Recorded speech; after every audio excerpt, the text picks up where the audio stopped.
저는 러시아 시베리아 지방에 살고 있는 아나스타시아라고 합니다. 해마다 겨울 특히 폭설이 내릴 때면 저는 몇 년 전 겪었던 사건이 생각나곤 합니다. 제 딸이 9살이니 벌써 2년 전의 일이 되었네요. 제가 이곳에 사연을 보낸 이유는 지난 겨울 저와 저의 딸을 비롯한 많은 사람들의 목숨을 구한 사건에 대해 감동 뭉클 구독자분들에게도 전달해 드리고 싶기 때문입니다. 정말 그분들이 없었다면 그날 고속버스에 있던 사람들 모두 사랑하는 가족들을 다시는 보지 못했을 겁니다.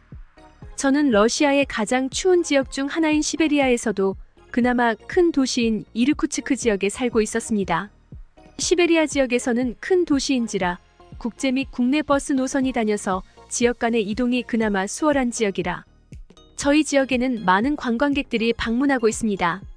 연세가 있으셔서 다니시던 직장을 그만두신 부모님께서는 관광객을 대상으로 한 작은 민박집을 운영하고 계셨습니다. 저는 그 민박집의 외동딸로 자랐습니다. 학기 중에는 학교를 가고 방학 때는 부모님을 도와드리고 가끔 동네 친구들과 만나서 놀고 그렇게 특별할 것 없이 평범한 고등학생이었습니다. 그렇게 무난하게 대학교에 진급하여 남자친구도 사귀고 행복한 나날을 보내고 있었습니다. 그러던 어느 날 제 삶을 송두리째 바꾼 사건이 일어났습니다. 같은 동네 같은 대학을 다니던 남자친구와의 사이에서 아기가 생겨난 거죠. 처음 사실을 알았을 때 어떻게 해야 할지 난감했습니다. 어렸을 때부터 같은 동네에서 지냈고 고등학교, 대학교도 쭉 같이 다녔던 믿음직했던 남자친구였기에 저는 망설임 없이 털어놓았습니다. 그런데 제 믿음이 너무 컸던 걸까요? 남자친구는 매우 당황하더니 저한테 왜 조심하지 않았냐고 하면서 자신은 아이를 키울 자신이 없다고 했습니다. 남자친구도 경황이 없을 거라 생각하고 우리는 조금 생각할 시간을 갖기로 했습니다. 그렇게 며칠 후 남자친구에게 연락을 했으나 연락이 되지 않았고 그 친구 집에 찾아갔는데 그 가족들 모두 마을을 떠나고 난 뒤였습니다. 평소에 부모님들께서도 서로 왕래가 있으셔서 그 집 소식을 부모님께 여쭤보니 아들이 좋은 취업 자리가 생겼는데 부모님을 모시고 가고 싶다고 해서 갑자기 이사를 가게 됐다고 하더라고요. 그 말을 들었을 때 정말 하늘이 무너지는 것 같았습니다. 저희 부모님께서는 연로하시고 워낙 보수적이셔서 쉽게 말을 꺼낼 수 없었습니다. 하루가 틀리게 제 배가 점점 불러왔고 옷으로 가리려고 했지만 더 이상 부모님을 속일 수는 없었습니다. 그래서 어렵게 부모님께 말씀드렸는데 부모님께서는 큰 충격을 받으셨습니다. 외동딸의 늦게 얻은 딸이라서 애지중지 저를 키우셨는데 그렇게 믿었던 딸에게 너무 큰 실망을 하셨기에 그걸 보고 있는 제 마음도 편하지 않았습니다. 온 동네에 소문이 날게 뻔하니까요. 그래서 저는 당장 애를 낳을 때까지 집을 떠나 있기로 결심했습니다. 그동안 부모님을 도와드리며 받은 용돈과 방학 동안 했던 아르바이트를 통해 모아두었던 돈을 가지고 일자리를 좀 더 쉽게 구할 수 있는 대도시로 떠났습니다. 점점 배가 불러왔기에 정직원이 아닌 아르바이트 파트타임으로 일을 하면서 소중한 딸을 출산하고 열심히 살아왔습니다. 감사하게도 부모님의 지속적인 지원으로 매달 조금의 생활비가 부모님의 선물이 되어 제게 힘이 되었고 그 덕분에 어려움 속에서도 생활을 유지할 수 있었습니다. 그러나 부모님의 지원이 없었다면 삶을 감당할 수 없을 정도로 어려웠기에 부모님께 무한한 감사함을 느끼면서도 부족한 부분에서는 마음이 무거웠습니다. 부모님께 잘 사는 제 모습을 보여드리고 싶었지만 부모님 도움 없이는 어려운 상황에서 살아가고 있어서 부끄러움과 죄송함이 함께 있었습니다. 하루하루 살고 먹기에 바빠서 저는 1년에 딱 2번 추수감사절과 크리스마스에 안부전화 통화를 하는 게 다였습니다. 시간이 흐를수록 부모님께서는 저와 제 딸을 몹시 보고 싶어 하셨습니다. 하지만 안정적인 직장을 얻어 부모님과 함께할 수 있는 날을 꿈꾸면서 저는 더욱더 열심히 살았습니다. 밝고 기쁜 소식을 전하고 싶었지만 혼자 딸을 키우며 살기에 아직 이 세상은 녹록지 않더라고요. 좋은 소식을 전해드리지 못한 것이 마음 아픈 현실이었습니다. 그렇게 하루 이틀 미루다 보니 7년이라는 시간이 흘렀습니다. 그러던 어느 날 어머니께서 이번 크리스마스 연휴에는 꼭 저와 제 딸과 함께 지내고 싶다고 말씀하셨습니다. 아버지께서 제가 집을 나간 뒤로 충격에 쓰러지셨고 이제 나이가 있으시다 보니 거동도 불편해지시고 날이 갈수록 건강이 안 좋아지셨다고 했습니다. 아버지의 상황을 제가 알게 되면 제가 속상해할까봐 그동안 부모님께서는 저에게 아무 말도 하지 않으셨던 거였습니다. 그 말을 듣는 순간 정말 죄인이 된 것 같아 너무나 마음이 아프고 죄송했습니다. 아버지께서는 죽기 전에 저와 딸을 너무 보고 싶다고 하신다는 거였습니다. 직접 말씀은 못하시고 어머님에게 말씀을 하셨더라고요. 그 말을 들으니 더 이상은 미룰 수가 없었습니다. 저도 부모님만큼이나 부모님 품이 무척 그리웠으니까요. 그래서 크리스마스 일주일 전 부모님을 뵙기 위해 고향으로 가는 버스에 올랐습니다. 그동안 삶에 치여 사느라 딸 아이가 크도록 여행을 한 번도 간 적이 없기에 아이는 매우 들떠 있었습니다. 아이의 그런 모습을 보니 미안하기도 하고 저도 다시 부모님을 뵐 생각을 하니 설레었습니다. 저희의 설레는 마음을 하늘이 아는 듯 날도 매우 화창했습니다. 설레는 마음으로 버스에 탄 후 아이와 잠시 눈을 붙이려고 하는데 심각한 상황이 발생했습니다. 갑자기 라디오에서 긴급 경보 알림이 울리며 속보아이 방송이 들렸습니다. 매서운 북극 기류가 현재 러시아로 급속도로 다가오고 피흡고 있다는 것이었습니다. 이 북극 기류는 폭설과 강풍을 동반하고 있기에 거주민들은 외출을 절대 자제하고 비상시에는 112로 연락하라는 내용이었습니다. 시베리아 지역에서는 종종 있는 일인데 방송이 나올 때만 해도 밖의 날씨는 화창했었기 때문에 저희는 별로 걱정하지 않았습니다. 전날 새벽까지 일을 하고 짐을 싸느라 몹시 피곤했던 저는 잠시 잠이 들었습니다. 한 20분쯤 흘렀을까요? 사람들의 웅성거리는 소리가 들리기 시작했습니다. 잠결에도 버스가 멈춘 것 같았어요. 처음에는 정지 신호를 받았나 보다 하고 신경 쓰지 않았는데 한참이 지나도 버스가 움직이지 않아 이상한 낌새에 28눈을 떴습니다. 그런데 세상에 하늘은 컴컴해져 있고 순식간에 날씨가 돌변해 있는 상황이었습니다. 밖에는 눈발이 강력하게 변해서 휘몰아치기 시작했고 대형 버스도 흔들림이 있을 정도로 돌풍이 몰아치기 시작했습니다. 한적한 도로 위는 금세 버스 바퀴가 잠길 정도의 눈이 마이너스 286사였습니다. 운전기사는 한치 앞을 확인하기 힘들다며 안전상의 문제로 정차하겠다고 했습니다. 그러고는 기상이 나아져야 운행이 가능하다면서 혹시나 모를 상황을 대비해서 연료를 아껴야 하니 히터는 끄겠다고 했습니다. 그 말을 들은 버스 안의 승객들은 웅성거리기 시작했고 각자 자기 가족들에게 전화해서 자신의 안부를 전하고 상황을 전달하기 시작했습니다. 어떤 사람은 벌써 울기 시작하더군요. 저도 부모님께 전화를 하였습니다. 그러자 부모님께서는 북극 한파 기류가 심상치 않다면서 아직 출발하지 않았어야 하는데 어디냐고 물으셨습니다. 저는 걱정을 드릴 수가 없어 출발은 했지만 제가 있는 곳은 지금 괜찮고 버스도 안전에 문제가 생기면 무리하게 운행하지는 않을 거니 걱정하지 마시라고 말씀드리고 얼른 끊었습니다. 이미 버스 안은 혼돈 상태로 어수선했습니다. 버스는 1시간 동안 움직일 수 없었습니다. 눈발이 더 강해지면서 버스의 바퀴보다 더 높이 눈이 쌓였습니다. 이미 112로 구급 요청을 하였지만 구급차도 언제 도착할지 모르는 상황이었습니다. 버스 안은 혼돈 상태였고 두려움과 걱정이 몰려왔습니다. 그렇게 몇 시간이 지났는데 딸아이가 갑자기 너무 춥다며 입술이 파래지고 기운 없이 축 처지기 시작했습니다. 아이 몸이 얼음덩어리 같았습니다. 너무 놀란 저는 기사분에게 아이가 이상하다며 히터를 좀 틀어달라고 소리쳤습니다. 그랬더니 여기저기에서 그동안 참았던 승객들이 맞다며 얼른 히터 틀어서 아이를 따뜻하게 해주라고 했습니다. 그리고 구급차가 곧 도착할지도 모르니 우선 따뜻하게 있자고 했습니다.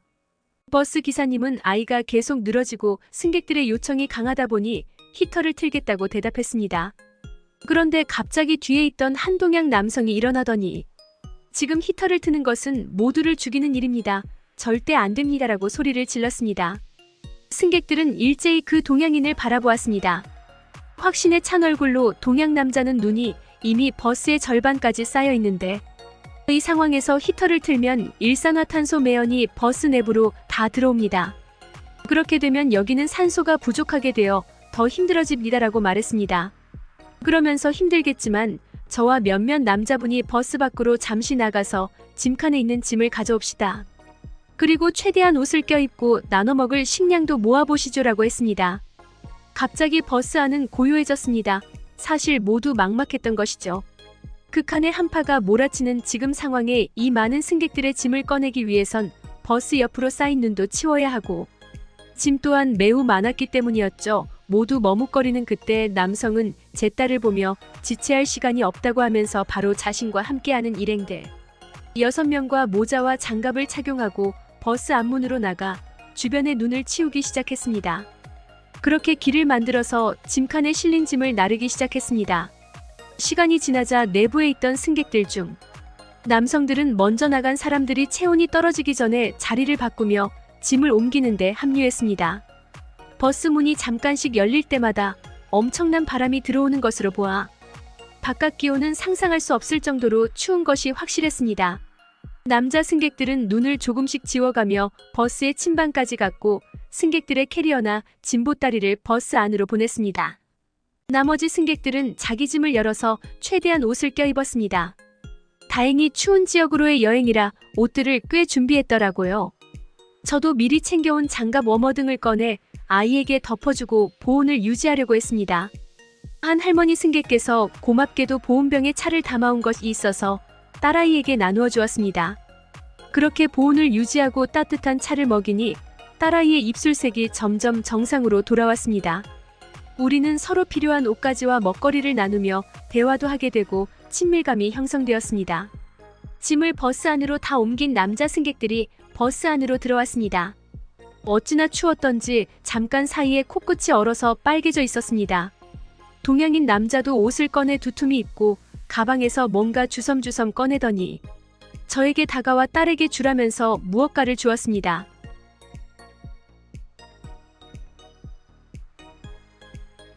손발이 찼던 딸아이의 양말 사이에 핫팩을 넣었더니 거짓말처럼 얼음처럼 차가웠던 발이 금세 따뜻해졌습니다.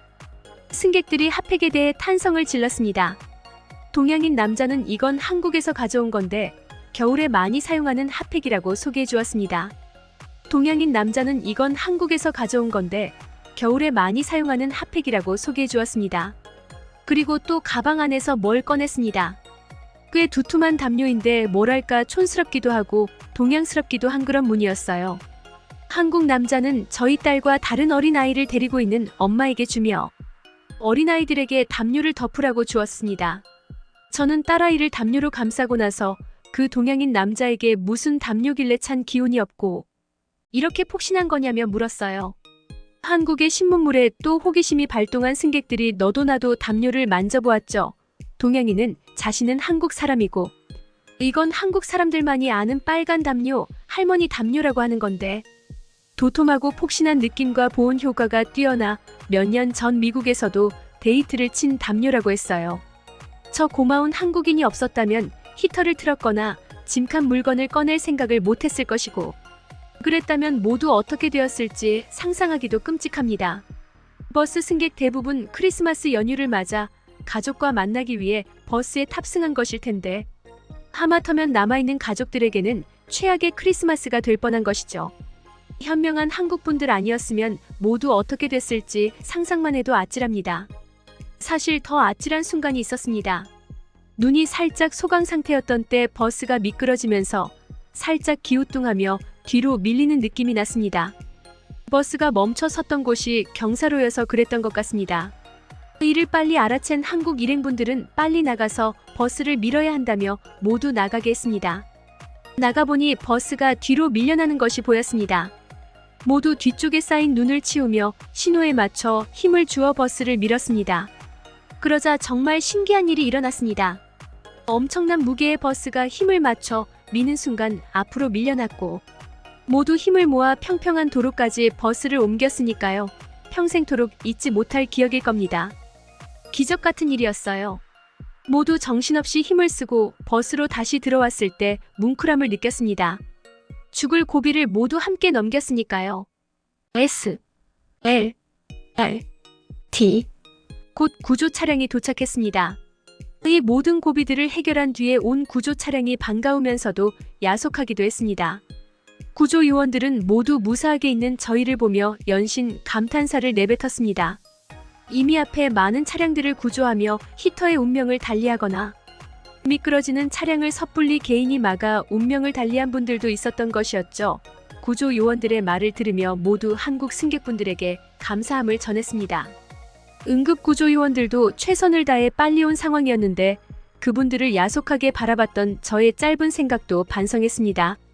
모두 구조된 후 무료 버스를 배정받아 시베리아로 이동했습니다.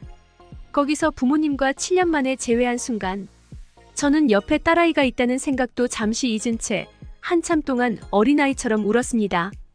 그렇게 재회하고 난 뒤 주위를 둘러보니 아까 그 한국분 일행이 계셨습니다. 그래서 우리 딸의 목숨을 살려준 그분들에게 괜찮으시다면 물어봤습니다.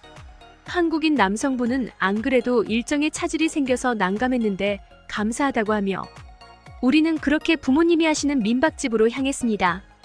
도착한 뒤 오늘은 다들 너무 피곤하실 테니 저녁 식사 준비는 하지 마시고 자기 방에서 간단하게 라면을 먹자고 하더라고요.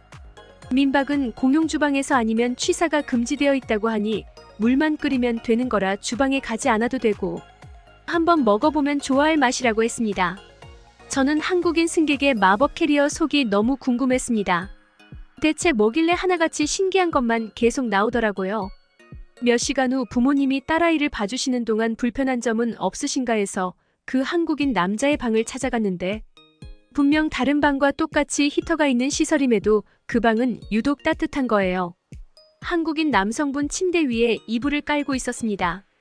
부모님께서 드린 이불이 아니었기에 저는 뭔지 여쭤봤더니 본인이 가지고 다니는 거라면서 앉아보라고 하시더라고요. 이불이 다 똑같겠지 하며 앉았다가 깜짝 놀라고 말았습니다. 따뜻하다 못해 포근하기까지 하더라고요. 전기 코드와 연결된 이불은 열기가 대단했습니다. 동양인 남자는 한국에서 쓰는 전기요라고 설명했습니다. 한국에는 온돌이라는 시스템이 있는데 그것을 휴대용으로 모방해서 만든 것이 이 전기요라고 했습니다. 본인도 시베리아가 엄청 추운 나라라고 알고 있어서 혹시 몰라서 캐리어에 담아왔는데 부피도 적고 꽤 쓸만하다고 하더군요. 저는 한국이 시베리아보다 더 추운 곳이냐고 물어보았습니다. 방한용품으로 보면 한국이 더 발달되어 있으니 왠지 한국이 더 추울 것 같았습니다. 동양인 남자는 펄펄 웃으며 그럴 리가 있겠냐며 시베리아의 겨울은 영하 4050도까지 기온이 떨어지는 극한 추위로 유명하지만 한국은 사계절이 있는 나라라고 했습니다. 저는 동양인 남자에게 전기요를 어떻게 구매할 수 있는지 물어보았습니다. 그리고 부모님께 이런 신기한 물건이 있다고 말씀드린 후 이렇게 설치해 놓으면 다른 민박집보다 훨씬 여행객들이 많이 올 것이라고 말씀드린 뒤 인터넷을 통해 한국의 전기요와 빨간 담요를 각각 10개씩 구입해서 부모님 민박집 방마다 배치해 두었습니다. 그 후로 어떻게 되었느냐고요? 저희 부모님 민박집을 다녀간 여행객들이 생전 그런 곳은 처음 본다고 하며 호텔보다 더 따뜻한 곳, 시베리아의 한여름이라며 SNS에 후기를 마구 올려주었습니다. 또 유명 여행 유튜버가 직접 촬영하여 영상까지 올려서 엄청난 조회수를 얻었더라고요. 그 영상을 보고 찾아오신 여행객들로 인해 부모님 민박집은 정말 대박이 났습니다. 그래서 저는 편찮으신 아버님을 대신해 다시 고향으로 돌아와 어머님과 함께 민박집 운영을 돕고 있습니다. 지금은 5개월 정도 방이 다 예약이 되어 있는 상태입니다. 추운 시베리아보다 방한용품이 더 좋았던 한국. 그리고 한국인의 침착함과 현명한 대응을 보면 여러모로 한국인들은 지혜롭다고 느꼈습니다. 그 한국인 여행객이 떠나고 지난 일주일 동안 있었던 일들이 꿈같이 느껴졌습니다. 7년 만에 큰 사고를 겪은 뒤에 만난 가족이었기에 정말 감사한 마음으로 함께한 연말이었습니다. 그 일을 겪은 뒤로 저는 일상이 힘들어도 이 하루하루가 얼마나 감사한 시간인지 생각하며 긍정적으로 살게 되었습니다. 제가 지금 이렇게 일상을 누리고 있는 것은 그때 우리 모두의 은인인 한국분들 덕분이라고 생각합니다. 언젠가 다시 만나게 된다면 정말 감사했다는 인사를 다시 전하고 싶습니다. 게다가 좋은 방한용품을 알려주셔서 저희 부모님 민박집을 유명 장소로 만들어주신 점에 너무 감사하다고 말하고 싶습니다. 어쩌면 한국인분 덕분에 저희 가족이 이렇게 행복하게 다시 모여 살 수 있게 되었으니까요. 그 한국분이 떠나시면서 하신 말을 잊을 수가 없습니다.